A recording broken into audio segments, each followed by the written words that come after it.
저기요, 누구세요? 문이 반쯤 열리고 그 안에서 한껏 화장한 얼굴로 앞머리를 넘기며 며느리가 내뱉은 첫 마디는 그것이었습니다. 저는 아무 말도 하지 못했습니다. 손에 들고 있던 반찬 봉지가 바닥에 살짝 닿은 채 멈췄고 손끝이 저릿하게 떨려왔습니다. 죄송한데 요즘 이상한 분들 많아서요. 아무 연락 없이 갑자기 이렇게 찾아오시면 저 진짜 놀라요. 그녀는 입꼬리를 잡아당긴 억지 미소를 지었지만 눈빛은 분명했습니다. 왜 또 왔냐는 짜증과 당신은 손님이라는 선긋기. 그 집, 제가 사준 집이었습니다. 비 오는 날, 튀는 기름에 달이며 김치전을 하루에 200장씩 부치며 모은 5억. 아들이 결혼한다던 해, 저는 그 돈으로 아파트 전세금을 넣었습니다. 이름은 아들 앞으로 해줬습니다. 은행에서 대출 받는 게 쉽지 않다길래 어차피 내가 살 집이니 내 명의로 해라 하고 선뜻 넘긴 그 집이었습니다. 아, 그럼 나중에 전화하고 오마. 겨우 입술을 떼어낸 제 목소리는 떨렸습니다. 그 말에도 그녀는 현관을 활짝 열어주는 대신 문을 반쯤 닫으며 한마디를 덧붙였습니다. 네, 다음엔 꼭 미리 연락 주세요. 아, 그리고 오늘은 좀 불편해서요. 그 말이었습니다. 불편하다. 내가 산 집에서 내가 문 앞에 서 있으니 불편하다는 말. 그 말에 가슴이 철렁 내려앉았습니다. 다리 뒤가 욱신거렸고 입술 안쪽을 너무 세게 깨물어 입안이 짠해졌습니다. 하지만 저는 웃었습니다. 억지로, 정말 억지로 미소를 지었습니다. 알겠다. 고생 많았지? 그리고 돌아서려는데 그 순간 며느리가 문을 닫는 손으로 인터폰을 누르는 모습이 보였습니다. 무슨 말을 하는지 들리진 않았지만 관리사무소에 무언가를 이야기하고 있다는 건 분명했습니다. 잠시 뒤였습니다. 어르신, 여기서 또 왜 그러세요? 계단을 올라온 관리사무소 직원이 다짜고짜 저를 향해 그렇게 말했습니다. 지난번에도 오셨잖아요. 이 집 젊은 부부가 사는 집인데 자꾸 이렇게 찾아오시면 곤란합니다. 자꾸요? 저 처음 왔는데요. 제 목소리는 점점 작아졌습니다. 직원은 난처한 표정을 지으며 고개를 갸웃거렸습니다. 어르신이 예전에 비밀번호도 자꾸 틀리셨다면서 치매 증상이 좀 있으신 것 같다고 민원 들어와서요. 치매요? 그 단어가 머릿속을 통째로 멈추게 했습니다. 온몸에 핏줄이 순간 얼어붙는 것 같았습니다. 그 집에서 내 며느리가 나를 기억력 문제 있는 사람으로 몰고 있었다는 사실.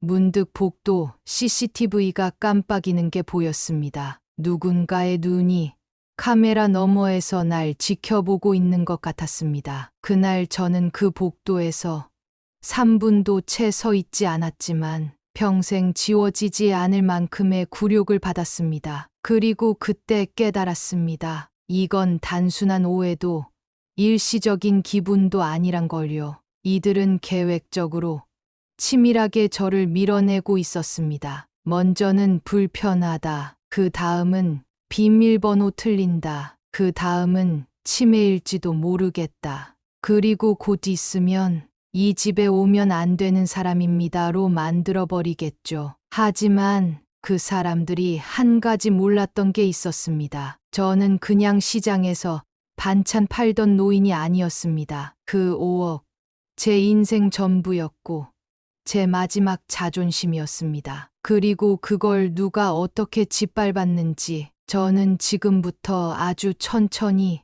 아주 정확하게 되갚아줄 생각이었습니다. 그날 집에 돌아와 현관문을 닫고 신발도 벗지 않은 채 주저앉았습니다. 무릎 아래가 뜨겁게 욱신거리더군요. 지나간 시간들이 스쳐 지나갔습니다. 대체 내가 뭘 그렇게 잘못했나? 이 말이 목을 대에서 자꾸 맴돌았습니다. 나는 어쩌다 저 아이들 입에서 민폐라는 소리를 듣게 되었을까? 어쩌다 그 집 문턱에 발조차 들이지 못하고 돌아서는 신세가 되었을까? 아들이 대학에 붙던 해 남편은 세상을 떠났습니다. 위암 말기.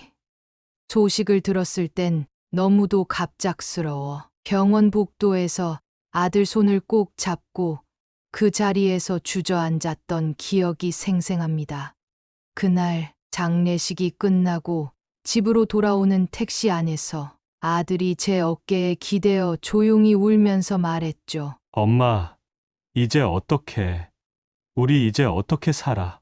그 말을 듣고 난 뒤 나는 내 감정도 눈물도 다 접었습니다. 그날부터 나는 살아야 하는 사람이 아니라 살려야 하는 사람이 되었습니다. 그 다음 날 새벽 4시 나는 시장 앞 포장마차 아주머니한테 부탁해 반찬 장사를 시작했습니다. 처음엔 김치, 멸치볶음, 계란말이 3가지만 들고 나갔습니다. 그런데 이상하게 반응이 좋더군요. 사장님, 된장국도 좀 해봐요. 불고기 반금만 팔아줘요. 점점 요구가 많아졌습니다. 나는 새벽마다 노량진에 가서 장을 보고 낮엔 반찬을 만들고 저녁엔 아파트 단지 앞에서 좌판을 깔았습니다. 손목엔 파스를 달고 살았고 어묵에 데인 자리는 아물 새도 없었으며 김치 양념이 닿은 손등은 항상 부르트고 갈라졌습니다. 가장 힘든 건 명절이었습니다. 다른 사람들은 고향 간다며 시장이 텅 비었을 때 나는 혼자서 전을 400장 넘게 부치고 잡채를 커다란 양푼에 2번씩 볶아야 했습니다. 어깨에 얼음찜질을 붙이고 자던 날이 셀 수 없을 만큼 많았습니다. 그렇게 해서 모은 돈, 처음엔 적금이었고 그 다음엔 청약, 그리고 전세자금으로 바뀌었습니다. 나는 그저 아들 결혼할 때 집 하나 마련해 주자는 꿈만 보고 달렸습니다. 결혼할 때가 되니 전세 보증금이 5억까지 모였습니다. 처음엔 내 이름으로 계약하려 했지만 은행에선 이렇게 말하더군요. 연세도 있으시고 대출도 어려우시고요. 아드님 이름으로 계약하시죠. 어차피 어머님이 사주시는 거니까요. 그 말이 내 인생에서 가장 어리석은 결심을 낳은 순간이었습니다. 그렇게 돈은 내 통장에서 나갔고 이름은 아들 명의가 되었습니다. 신혼 초엔 며느리도 저에게 잘했습니다. 어머님이 없었다면 이 집 못 샀을 거예요. 진짜 어머님은 우리 천사세요. 그 한마디에 30년 피땀 흘린 고생이 스르르 녹아내리던 기억이 납니다. 그때만 해도 나는 성공한 엄마구나 싶었습니다. 이 집에서 내 손주들도 뛰어놀고 며느리는 나를 친정 엄마처럼 챙기고 나는 이 집 식탁에서 따뜻한 밥을 차려주겠지. 그게 전부 제 착각이었던 겁니다. 시간이 지나면서 며느리의 말투는 조금씩 달라졌고 단톡방에서 제 메시지는 점점 읽기만 하고 답이 없었습니다. 전화를 하면 지금 운전 중이에요. 바빠서요. 라는 말만 반복되었고요.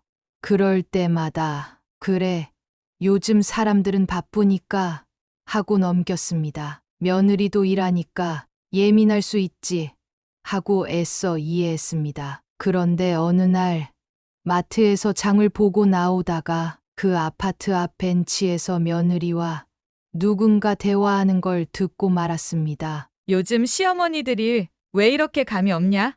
이젠 문자도 안 하고 그냥 문 열고 들어오니까 무섭다니까. 그 순간 그녀 손에 들린 텀블러가 눈에 들어왔습니다. 제가 현서 돌잔치 때 선물했던 텀블러였습니다. 이해도 분노도 안 들었습니다. 그냥 가슴이 멍해졌습니다. 그날 집에 돌아와 찜질팩을 데우지도 못하고 침대에 그대로 누워 눈을 감았습니다. 눈꺼풀을 내렸는데도 며느리의 말투, 아들의 무표정한 얼굴, 그리고 복도 CCTV가 반짝이던 그 장면이 자꾸 떠올랐습니다. 그때 생각했어요. 내가 이걸 참고 또 넘기면 정말로 나는 망상하는 노인이 되고 말겠구나. 내가 사준 집에서 내가 증발처럼 사라지도록 내몰리고 있다는 걸. 더는 모른 척하면 안 된다는 걸요. 이 집은 단지 부동산이 아니었습니다. 이 집은 내 삶 전체였고 내가 살아온 방식의 증거였습니다. 그리고 그 증거를 짓밟은 사람들에겐 반드시 그 대가를 치르게 하겠다고 나는 마음을 굳혔습니다. 며느리의 말, 관리사무소의 민원, 벤치에서 들은 대화, 이 모든 게 그냥 오해였길 바랐습니다. 하지만 시간이 지날수록 그 아이들은 내 존재를 불편한 기록으로 없애고 싶어 한다는 걸 절감했습니다. 그리고 어느 날 진짜 돌아올 수 없는 선을 넘는 사건이 터졌습니다. 그날은 아들 손주 현서 생일이었습니다. 해마다 제가 미역국을 끓였고 생일상 차려주고 케이크에 초도 꽂았습니다. 며느리도 항상 어머님 미역국은 세상 최고예요. 하며 웃었었죠. 올해도 마찬가지일 줄 알았습니다. 현서 생일, 미역국 내가 할게. 소고기랑 다시마, 국물 내뒀으니까. 며느리는 정색을 하며 말했습니다. 아, 어머님, 저희 올해는 외식하려고요. 애 친구들도 부르기로 했거든요. 굳이 미역국은 너무 구식이라 아이들도 안 좋아해요. 내가 끓여준 그 국을 구식이라고 말하는 목소리에서 그 국을 끓인 사람도 구식이라고 말하는 듯한 차가움이 묻어났습니다. 이튿날 시장 납품을 마치고 동네 슈퍼 앞을 지나다 낯익은 얼굴과 마주쳤습니다. 아파트 305동 경비원 김씨 아저씨였습니다. 어르신, 괜찮으세요? 네, 뭐가요? 그분은 눈치를 보며 조심스레 입을 뗐습니다. 그게 최근에 관리사무소에 공문이 하나 내려왔어요. 아드님 세대에서 노인분의 반복 방문으로 불안하다는 내용이었거든요. 치매 초기 증상이 있으신 것 같다는 이야기도 포함돼 있었고요. 순간 목이 꽉 막힌 듯 답답해졌습니다. 무거운 돌을 삼킨 듯 가슴 안쪽이 꺽꺽 울렁거렸습니다. 그냥 가족끼리 일인데 이런 내용까지 문서로 내린다는 게 저도 좀. 그 경비 아저씨는 말을 흐렸습니다. 눈빛엔 안타까움도 연민도 있었지만 그보다 먼저 보였던 건 조심해야 할 사람을 대하는 거리감이었습니다. 며칠 후 아들 집 근처 마트에서 손주를 데리고 장을 보는 며느리와 마주쳤습니다. 현서가 먼저 저를 발견하고 할머니 하고 반가워 달려왔습니다. 저는 본능처럼 아이를 끌어안고 웃었습니다. 그 순간 며느리가 다가와 조용히 말했습니다. 어머님, 죄송하지만 다음부터는 이렇게 갑자기 나타나지 않으셨으면 해요. 갑자기? 저희가 요즘 아이한테도 설명하느라 힘들어요. 할머니가 가끔 혼동하시는데 나쁜 건 아니야 라고 얘기하기가요. 그 말을 들은 순간 현서 품에서 눈물이 뚝 하고 떨어졌습니다. 혼동하시는데 그 짧은 문장에서 저는 내가 손주에게조차 설명되어야 하는 존재가 되어버렸음을 깨달았습니다. 그날 밤 아들에게 전화를 걸었습니다. 너 내가 치매라 그랬다며? 엄마, 그런 얘기 아니야. 그냥 혹시라도 방문하실 때 당황하시면 관리사무소에서 안내받을 수 있게 미리 말한 거지. 너 그날 나한테 한마디라도 물어봤니? 엄마 기억력 괜찮은지 묻기라도 했니? 엄마, 그건 와이프가 좀 과하게 말했을 수도 있는 거지. 괜히 흥분하지 말고. 흥분?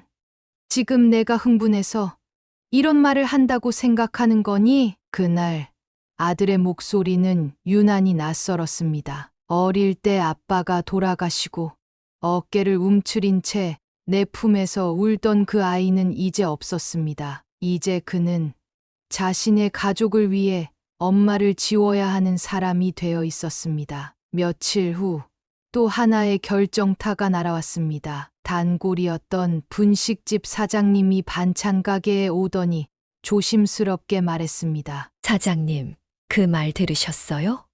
아드님 집에서 치매 때문에 골치라고. 며느리가 어디 가서 그렇게 말하고 다닌다던데요. 누가 그래요?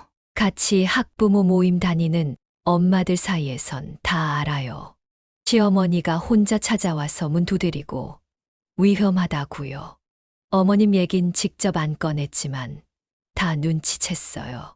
그 말을 듣는 순간 나는 집에서 쫓겨난 사람이 아니라 이웃들에게도 신뢰를 잃어버린 사람이 되었음을 실감했습니다. 집 앞 현관에서 쫓겨난 그날보다 이 순간이 훨씬 더 아팠습니다. 사람의 존엄은 말 한마디로 무너지는 거구나. 내가 해온 고생, 희생, 땀방울은 짐에 갔다는 몇 글자에 그냥 지워질 수 있는 거였구나. 그날 밤 나는 결심했습니다. 손에 오래된 서랍을 열고 등기 서류, 5억 송금 내역, 전세 계약서, 손으로 적어둔 메모까지 하나하나 꺼냈습니다. 아들 결혼 자금, 신혼집 전세 자금, 모두 내 통장에서 출금. 그 메모 한 줄이 내게 말을 걸었습니다. 이건 선물 아니야. 내 삶이었어. 그리고 그 다음 날 나는 처음으로 시니어 권익 단체에 전화를 걸었습니다. 변호사 상담을 예약했고 명의 신탁 해지에 대해 문의했습니다. 이제 나는 그저 억울한 엄마가 아닙니다. 그 집에서 쫓겨났던 그날 나는 내 이름을, 내 존재를 되찾기 위해 싸움을 시작한 사람이 되었습니다. 법률 상담을 마치고 집에 돌아오는 길, 서류가 담긴 파일을 가방 속에서 꼭 쥐고 있었습니다. 손끝에 땀이 났고 숨을 천천히 고르며 마음속으로 다짐했습니다. 이번엔 절대로 그냥 넘기지 않는다. 내가 나를 지키지 않으면 아무도 나를 지켜주지 않는다. 그리고 마침내 소송장을 접수한 날, 저는 작은 승리를 느꼈습니다. 그런데 예상보다 빠르게 그들의 반응이 돌아왔습니다. 이틀 뒤 저녁 늦게 전화가 걸려왔습니다. 아들이었습니다. 엄마, 무슨 소송을 해? 지금 장난해? 가족끼리 이게 무슨 짓이야? 목소리 끝은 격앙되어 있었지만 저는 담담히 말했습니다. 너희가 먼저 가족을 버렸잖니. 그게 버리는 거야? 와이프가 조금 예민했을 뿐이지. 그걸 가지고 집 명의를 바꾸겠다? 엄마 진짜 서운하다.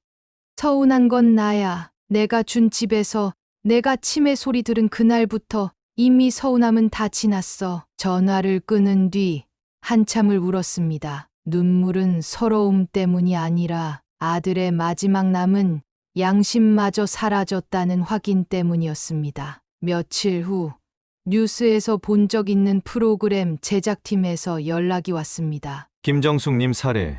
지금 고령자 명의 신탁 분쟁 관련해서 주목받고 있어요. 방송에 한 번만 나와주시면 시청자들께 정말 큰 경각심을 줄 수 있어요. 처음엔 망설였습니다. 그런데 제작진이 보여준 인터넷 커뮤니티 캡처 화면을 보고 마음을 굳혔습니다. 이런 노인네들 진짜 피곤하다. 집 해줬으면 조용히 살아야지.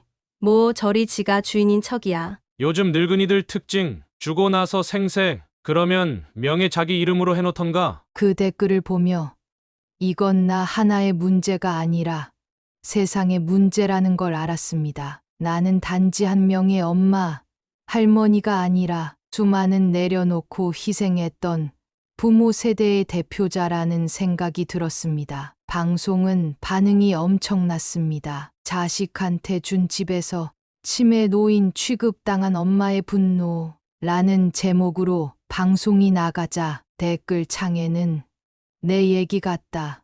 엄마 울면서 봤다. 나라면 못 참았을 듯. 이런 공감이 폭발적으로 쏟아졌습니다. 며느리는 방송 다음 날 얼굴이 하얗게 질린 채 저를 찾아왔습니다. 어머님, 왜 그렇게까지 하셨어요? 방송 나간 뒤로 회사에서도 말이 많고 현서, 학교에서 친구들이 이상한 소리 해요. 저는 조용히 물었습니다. 왜 그렇게까지 했는지. 정말 몰라서 묻니? 그녀는 말없이 고개를 떨구었습니다. 내가 말로 하면 무시했잖니. 문 열어달라 해도 안 열고 민원 넣고 치매 노인 취급하고 그래서 말 아닌 걸 보여준 거야. 며느리는 눈물을 떨구며 말했습니다. 몰랐어요. 정말 이렇게 무서울 줄은. 나는 15년 동안 무서운 줄 알면서도 참고 살았어. 그리고 이제 그 무서움을 너희가 알 차례야. 그리고 진짜 최대 반전은 그 다음이었습니다. 법원에 접수된 소송 서류를 아들이 숨기고 있었던 것이 드러났습니다. 아들은 며느리에게 그냥 겁주는 거니까 괜찮아. 판결 나봐야 엄마가 가져갈 수 있는 거 거의 없어. 라고 말했던 게 며느리의 녹음된 음성 파일에서 확인된 겁니다. 그 파일은 방송 제작진이 확보한 것이었고 곧바로 제 변호사에게 전달되었습니다. 판결은 빨랐습니다. 명예 신탁 해지 인정. 김정숙 원고가 집 소유권을 되찾고 정신적 손해배상금으로 3천만 원 추가 청구 가능. 판결문이 도착하던 날 저는 오래된 등기부 사본을 찍고 새로운 등기부 사본에 내 이름 석자가 찍힌 걸 두 손으로 꼭 안았습니다. 그리고 다음 주 아들이 다급히 전화를 걸어왔습니다. 엄마, 미안해. 진짜 몰랐어. 이렇게까지 될 줄은. 몰랐다고 문 앞에서 나한테 여기 누구세요라고 했을 땐 이렇게까지 안 될 줄 알았겠지. 엄마, 제발 이건 좀 취소하자. 집도 뺏기고, 방송도 나가고, 회사에서 이상하게 보고 있어. 회사보다 나한테 했던 짓이 더 이상하지 않니? 그날 밤 아들이 문을 두드렸습니다. 며느리와 현서를 데리고 두 사람 다 눈이 퉁퉁 부은 채였습니다. 어머니, 죄송합니다. 정말 너무 몰랐어요. 현서도 울어요. 할머니, 매 집에 안 오냐고. 그때 현서가 제 치맛자락을 잡았습니다. 할머니 집 놀러 가고 싶어. 저는 무너졌습니다. 하지만 이제는 그냥 허물처럼 덮고 갈 수 없었습니다. 이 집은 내가 다시 찾은 집이야. 내가 살아있는 동안은 절대 내치지 않을 거야. 그 대신 이제부터는 내가 허락한 사람만 이 집에 들어올 수 있어. 며느리는 고개를 깊이 숙였고 아들은 눈을 감고 고개를 끄덕였습니다. 그날 이후 그들은 이사 준비를 시작했고 저는 집 리모델링을 맡길 업체를 불렀습니다. 현관 비밀번호는 새로 바꿨습니다. 0005 5억.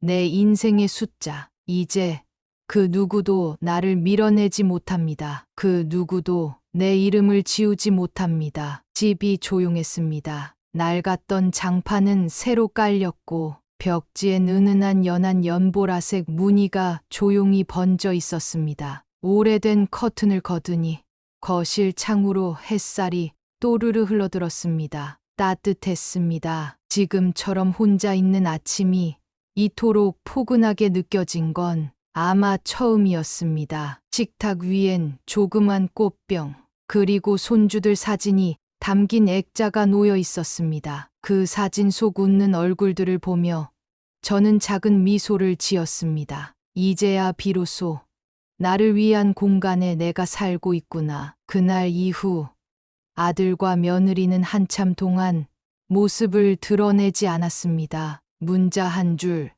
전화 한 통조차도 없었죠. 하지만 저는 애써 애쓰지 않았습니다. 가끔씩 현서가 전화를 걸어오곤 했습니다. 할머니, 이제 우리 집은 어디야? 응, 이제는 내가 언제든지 놀러 올 수 있는 집이지. 진짜야? 엄마가 요즘은 안 말려. 그래. 이제 할머니 집에도 내 자리 있으니까. 그 아이의 목소리만 들어도 저는 그날 저녁 밥을 더 맛있게 먹을 수 있었습니다. 한동안 혼자 지내며 내가 무얼 좋아했는지를 하나씩 떠올리기 시작했습니다. 나는 나물을 좋아했지. 무생채 무치는 손맛은 꽤 좋았어. 그래. 다시 한번 반찬 장사해볼까? 동네 아줌마들과 다시 모여 작은 반찬 가게 프랜차이즈를 시작했습니다. 가게 이름은 다시 시작. 정말이지. 그 이름 그대로였습니다. 작지만 예쁜 매장. 로고에는 제가 좋아하는 고사리, 무생채, 시금치, 이 세 가지 나물이 들어가 있었죠. 손님은 많지 않았지만 사장님 반찬 먹고 우리 애가 밥을 2그릇 먹었어요. 하는 말을 들으면 그날은 정말 세상을 다 가진 듯한 기분이었습니다. 가끔 방송에서 연락이 왔습니다. 김정숙 어르신, 인터뷰 한 번만 더 해주시겠어요? 요즘 부모 재산 관련 뉴스가 많아서요. 시청자 반응이 너무 좋아요. 그럴 때면 저는 정중히 웃으며 말하곤 했습니다. 이제는 방송보다 가게가 바빠요. 그 말이 어쩌면 조금 뿌듯하기도 했습니다. 얼마 전 시니어 권익연대에서 홍보대사 위촉장을 받았습니다. 작은 회의실에서 솜수건 하나 선물 받고 저는 울컥했죠. 김정숙님은 단순히 소송에 승리한 게 아니라 이 시대 수많은 어르신들에게 자기 권리를 되찾을 수 있다는 용기를 주셨습니다. 그 말에 그래, 나도 쓸모 있는 사람이구나 하는 생각이 들었습니다. 하루는 아들이 조심스럽게 집에 찾아왔습니다. 혼자였습니다. 엄마, 그날 이후 솔직히 얼굴 들고 오기 힘들었어. 그랬냐?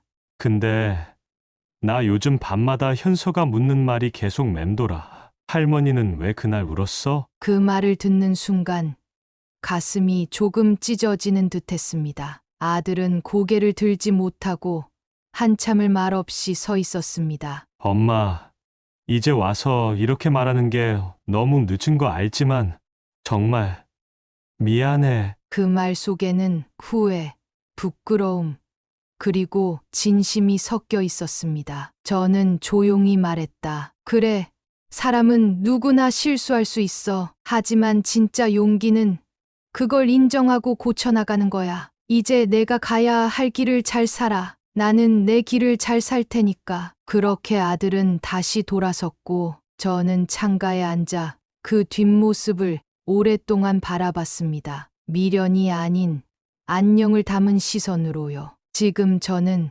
서울 외곽 18평 복도식 아파트에 살고 있습니다. 현관문 비밀번호는 바뀌지 않았습니다. 0005 5억. 내 인생의 땀방울. 아침이면 나물 무치고, 점심엔 손님 맞이 준비하고, 저녁이면 조용히 책을 펼쳐 읽습니다. 혼자지만 외롭지 않습니다. 작지만 부족하지 않습니다. 무엇보다 이제는 누구의 허락 없이도 내 집에 들어갈 수 있습니다. 그리고 오늘 제가 이 이야기를 나누는 이유는 단 하나입니다. 혹시라도 누군가에게 너무 많은 걸 내어준 당신이 그 대가로 상처받고 있다면 저처럼 말해주고 싶어서요. 괜찮습니다. 이제라도 다시 당신 이름으로 시작하셔도 돼요. 오늘 이야기 어떻게 보셨나요? 마음에 드셨다면 좋아요와 구독 부탁드릴게요. 여러분의 댓글 하나하나가 큰 힘이 됩니다.